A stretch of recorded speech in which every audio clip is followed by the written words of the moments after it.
बेटा देखो, इस क्लास में हम आपको एल्डोल और कीटोल कंडेंसेशन रिएक्शन के बारे में बताते हैं।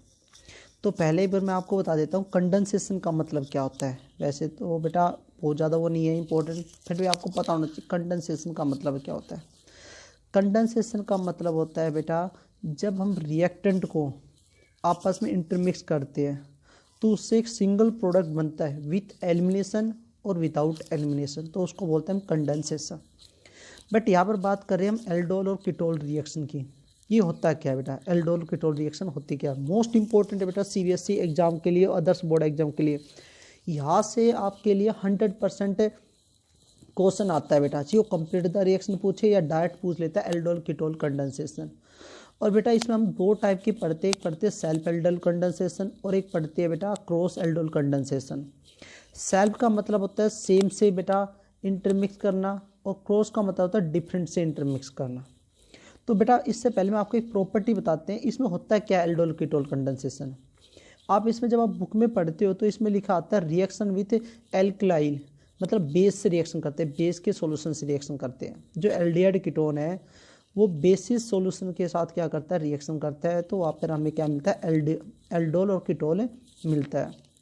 इसमें ऐसा होता है क्या है कि ये बेस के साथ रिएक्शन करके हमें ये एल्डोल कीटोल प्रोडक्ट देता है।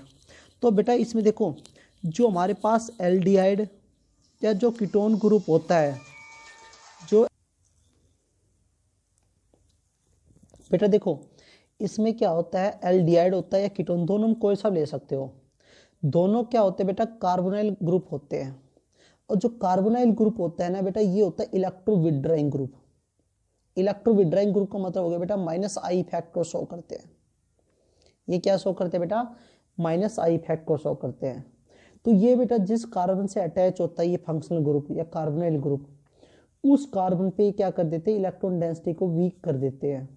जब वहां पर इलेक्ट्रॉन डेंसिटी क्या हो गई बेटा, वीक हो गई, या उस पर इलेक्ट्रॉन की डेंसिटी क्या हो गई बेटा, वहां पर इलेक्ट्रॉन डेफिशिएंट हो गया कार्बन, तो वहां पर कार्बन और हाइड्रोजन बॉन्ड क्या हो जाता है बेटा, वीक हो जाता है। अब आपको पता चल गया कार्बन और हाइड्रोजन बॉन्ड क्या हो गया, वीक हो गया। तो जिससे बेटा हाइड्रोजन एटम है ना, वो इजीली अट्रैक्ट हो जाता है बेटा बेस के साथ, क्या हो जाता है, बेस के साथ। और अब आपको पता चल गया इसमें जब कार्बन और हाइड्रोजन बॉन्ड वीक हो गया, और जिसके अल्फा कार्बन पे हाइड्रोजन होने के कारण ये एसिडिक प्रॉपर्टी को क्या करेंगे, रिप्रेजेंट करेंगे। एक और पॉइंट इंपॉर्टेंट है, ये सिर्फ शो करेंगे सिर्फ अल्फा कार्बन पर एसिडिक प्रॉपर्टी, क्योंकि इस पे जो अल्फा कार्बन पे जो हाइड्रोजन होते हैं, इसके इलेक्ट्रोविड्राइंग नेचर के कारण वहाँ पर कार्बन हाइड्रोजन बॉन्ड पे इलेक्ट्रॉन डेंसिटी कम होने के कारण वो इजीली रिमूव हो जाता है, जिसके कारण क्या होता है, वो एसिडिक प्रॉपर्टी को रिप्रेजेंट करता है।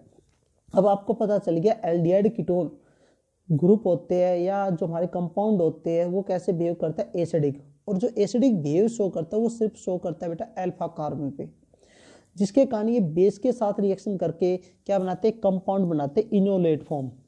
इनोलेट फॉर्म होता क्या है बेटा, इसमें एक डबल बॉन्ड होता है और उसमें क्या होता है, एक हाइड्रोक्सी ग्रुप अटैच होता है, और ये स्टेबल होता है बेटा रेजोनेंस स्ट्रक्चर के कारण। क्या होता है, रेजोनेंस स्ट्रक्चर के कारण क्या होता है, स्टेबल होता है। तो हमें ये पता चल गया बेटा, ये जो एल्डिहाइड कीटोन होते हैं, जो हमारे ऑर्गेनिक कंपाउंड होती है, एसिडिक प्रॉपर्टी शो करते हैं अल्फा हाइड्रोजन एटम के कारण। और जब ये बेस सॉल्यूशन के साथ रिएक्शन करते हैं तो वो हमें क्या बनाते हैं, इनोलेट फॉर्म बनाते हैं, जो रेजोनेंस के कारण स्टेबल होता है। इसी के बेसिस पे हमें वो क्या मिलता है, एल्डोल कीटोन कंपाउंड मिलते हैं। अब आपको पता चल गया बेटा इसमें रिएक्शन क्या होता है, क्या बेसिस होता है। अब बेटा हमारे पास जब एल्डोल कीटोन रिएक्शन करते हैं तो इसमें हमें कुछ बेसिस पॉइंट पता होना चाहिए। बेटा इसमें जो सबसे पहला पॉइंट पता होना चाहिए कि इसके पास अल्फा हाइड्रोजन एटम होना चाहिए, अल्फा हाइड्रोजन एटम होना चाहिए, एक तो ये। और दूसरा बेटा ये डाइल्यूट बेस के साथ रिएक्शन करता है बेटा। जो डाइल्यूट बेस वो आपका क्या हो सकता है बेटा, NaOH भी हो सकता है, और आपका क्या हो सकता है बेटा, KOH भी हो सकता है। बेस होना चाहिए बेटा, वो कोई सा भी हो सकता है बेस बेटा। तो बेटा जो आपका एल्डिहाइड कीटोन है वो डाइल्यूट बेस के साथ रिएक्शन करके हमें क्या देता है, एल्डोल कीटोन देता है। अगर हम इसको ऐसे डिफाइन करें तो हम ये कह सकते हैं, when 2 mole of aldehyde and ketone, when 2 mole of aldehyde and ketone undergo condensation in presence of dilute base, it give aldol and ketone। या हमें क्या देता है, एल्डोल और कीटोन देता है। तो मैं इसमें एक आपको एग्जांपल रिएक्शन करके दिखा रहा हूँ बेटा। हम कोई भी एक एल्डिहाइड ले लेते हैं बेटा। सेल्फ, देखो मैंने बताया स्टार्ट, सेल्फ का मतलब सेम। सेम का मतलब क्या होता है, वो अपने जैसे के साथ ही क्या होगा, कंडेंस होगा, इंटरमिक्स होगा। तो हम यहाँ पर ले लेते हैं बेटा 2। अब इसमें एक पॉइंट ध्यान रखना बेटा, जो सबसे इंपॉर्टेंट पॉइंट है वो अल्फा हाइड्रोजन एटम। अब अल्फा हाइड्रोजन एटम देखोगे कैसे है या नहीं बेटा। जो फंक्शनल ग्रुप है वो जिस कार्बन से अटैच होता है वो हमारा होता है अल्फा। जो फंक्शनल ग्रुप है वो जिस कार्बन से अटैच होता है वो होता है अल्फा। और अल्फा कार्बन पे जो हाइड्रोजन प्रेजेंट होते हैं उनको बोलते हैं अल्फा हाइड्रोजन। क्या होते हैं, अल्फा हाइड्रोजन बोलते हैं। क्या बोलते हैं इनको, अल्फा हाइड्रोजन बोलते हैं। अब बेटा देखो हमें पता चल गया अल्फा हाइड्रोजन एटम कैसे कैसे पहचान करेंगे अल्फा हाइड्रोजन। तो आपको पता चल गया कि जो फंक्शनल ग्रुप जिस कार्बन पे अटैच होता है, जो फंक्शनल ग्रुप जिस कार्बन से अटैच है उस पे जो हाइड्रोजन होते हैं वही हमारे क्या होते हैं, अल्फा हाइड्रोजन होते हैं।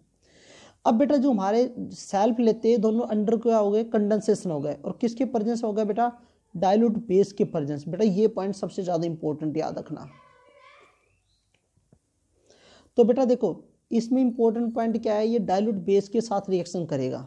वो KOH भी हो सकता है, NaOH भी हो सकता है, अदर्स भी हो सकता है। तो बेटा देखो जो ये हमारा इलेक्ट्रो विड्रॉइंग ग्रुप होने के कारण यहाँ पर कार्बन और हाइड्रोजन के बीच में क्या हो जाता है, बॉन्ड वीक हो जाता है। तो यहाँ से एक बॉन्ड ब्रेक हो जाएगा, ये पॉजिटिव बन जाएगा और ये नेगेटिव बन जाएगा, क्योंकि कार्बन की इलेक्ट्रोनेगेटिविटी क्या होती है बेटा, ज़्यादा होती है।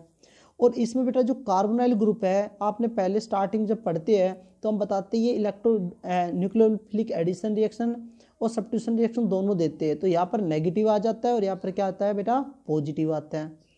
तो बेटा जो हाइड्रोजन है वो इसके पास चला जाएगा। सबसे पहले इसको एज इट इज लिखो, दोनों में से एक पे अल्फा हाइड्रोजन एटम देखना हमें। तो इस वाले को एज इट इज लिख लो, सबसे बढ़िया बेटा। इस वाले को एज इट इज लिखो बेटा ऐसे। जब इसको एज इट इज लिखते हो तो ये एच इसके पास आ गया, क्योंकि डबल बॉन्ड था, सिंगल हो गया। तो इस कार्बन के पास भी क्या बच गया बेटा, वैलेंसी बच गई। तो ये नेगेटिव वाला है ना कार्बन, यहाँ से अटैक करते हैं, मोस्टली बच्चे यही गलती करते हैं। तो यहाँ से अटैच करेगा और अटैक करने के बाद ये हमारा बनेगा। इसको एल्डोल और कीटोल इसलिए बोलते हैं बेटा, इसमें एल्डिहाइड ग्रुप भी होता है और हाइड्रोक्सी ग्रुप भी होता है। जैसे हम नाम लिखते हैं एल्डोल, तो एल्डिहाइड ग्रुप हो गया, OL से क्या हो गया, OH ग्रुप हो गया। तो हमें पता चल गया भाई ये एल्डोल कंपाउंड बन गया। आगे होता है क्या है बेटा, इसको हीट करते हैं। क्या करते हैं, हीट। जब आप इसको हीट करते हैं तो बेटा यहाँ से डिहाइड्रेशन रिएक्शन होती है। तो OH जिस कार्बन अटैच होता है वो अल्फा होता है, ये बीटा। तो आपको पता है बीटा एलिमिनेशन सेट जब रूल के अकॉर्डिंग उस बीटा कार्बन से हाइड्रोजन कम होंगे जिस पे हाइड्रोजन संख्या कम है। तो यहाँ से OH और यहाँ से एक H क्या निकल जाएगा, H2O निकल जाएगा। तो हमारे पास ये क्या बन जाएगा बेटा, CH हो जाएगा, क्योंकि और यहाँ पर ये डबल बॉन्ड बन जाएगा CH और ये बन जाएगा CHO। तो बेटा ध्यान रख, हीट करने पे हमारे पास ये कंपाउंड बनता है। अगर इसकी जगह आप कीटोन लोगे तब भी हमारा सिर्फ ये बनेगा, वहाँ पर सिर्फ क्या हो जाएगा, एल्डिहाइड की जगह क्या आ जाएगा, कीटोन ग्रुप आ जाएगा। यहाँ पर प्रोसेस सेम होगी, बिल्कुल सेम प्रोसेस होती है।